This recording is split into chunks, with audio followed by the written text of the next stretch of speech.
Assalomu alaykum hurmatli ko'rmanlar. Uyg'ur axborot markazining xabarlar programmasiga xush kelibsiz.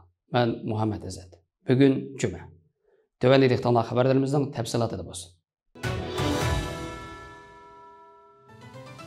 Xitoy hukumat o'rnish 28 martdagi xabarda bildirilishicha, atalmış Abnum rayonluq partiya komitetining sekretari Ma Shunri 27 mart kuni Urumchida Falastin, Suriya, Livan, Misr, Iroq, Mauritaniya, Iordaniya, Marakash, Tunis, Yaman qatorliq davlatlarning siyosiy partiya vakillari va hukumat hayotlari bilan ko'rishgan.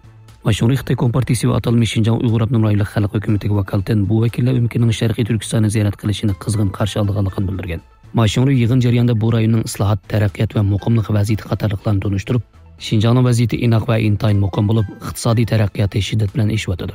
Millatlar ittifoqligi uzluksiz mustahkamlab, har xil dindagilar inoq ittifoq taraqqiy qilyotdi.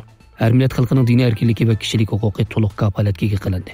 Amerika va boshqa g'arb davlatlaridagi ba'zi Xitoy qarshi kuchlar haqiqatni burmalab, millat, din va kishilik huquq qatorliq sohalarda yolg'on va tuhmatlarni to'xtamasdan tarqatyotdi. Ularning maqsadi Xinjiang masalasidan foydalanib Xitoy davlatini kontrol qilish.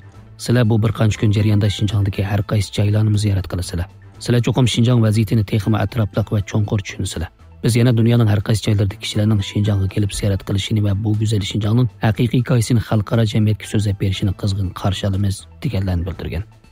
Arab davlatlaridan kelgan vakillar Xitoyni maqtab, Xitoy Kommunistik partiyasi xalqni yetaklab, Xitoy davlatining iqtisodiy taraqqiyotini ushqandek taraqqiy qildiryotdi. Bu xalqarodagi davlatlarga ulgu bo'ldi va taraqqiy qilayotgan davlatlarni taraqqiyot fursati va iqtisodiy yordam bilan ta'minladi. Xitoy Xinjiangdagi millat xalqni yerlik sharoitni asos qilgan holda boshqarishni yo'l qo'ydi va iqtisodiy taraqqiyotda misli ko'rilmagan ilgarilashlarni qo'lga keltirdi. Bu rayondagi har millat kishilari intayin yaxshi turmush kechirib va diniy e'tiqod erkinligidan to'liq bahramand bo'ladi. Biz Amerika va nurg'un g'arb davlatlari Xitoy davlatining Xinjiangni boshqarish siyosatini qalayimqon qilishga urinayotganligini va Xinjiang munosabatlik nurg'un yolg'on va tuhmatlarni o'ydirib chiqib Xitoyga qarshi chaplayotganligini aniq bilamiz. Ularning maqsadi ushqanday taraqqiy qilayotgan Xitoy davlatini ojizlashtirish va parchalashni maqsad qilgan. Biz bu ziyorat orqali Xinjiang bilan bo'lgan aloqani cho'nqurlashtirib, har qaysi sohada o'zaro manfaat yetkazish hamkorligini ishga oshirishni umid qilamiz. Biz Xinjiangda ko'rgan va anglaganlarimizni texnik ko'p kishilarga yetkazib, arab davlatlarining haqiqiy Xinjiangni texnik yaxshi tushunishiga tuhfa qo'shishimiz deganlarni bildirgan. Xitoy Markaz xabar to'rining 3-29-kundagi xabarda deyilishicha, 28 mart kuni Sharq Turkistonning 2024-yilgi tunji million kilovatlik yangi energiya turi Xitoyning energiya to'lg'ulangan. Bu tur Sharq Turkistondagi rayon qilgan tunji yangi energiya turi bo'lib hisoblangan. Bu qurilishning ko'lami taxminan 231 kvadrat kilometr bo'lib, 150 dan ko'proq to'van temperaturli shamol energiyasi motori hisoblangan.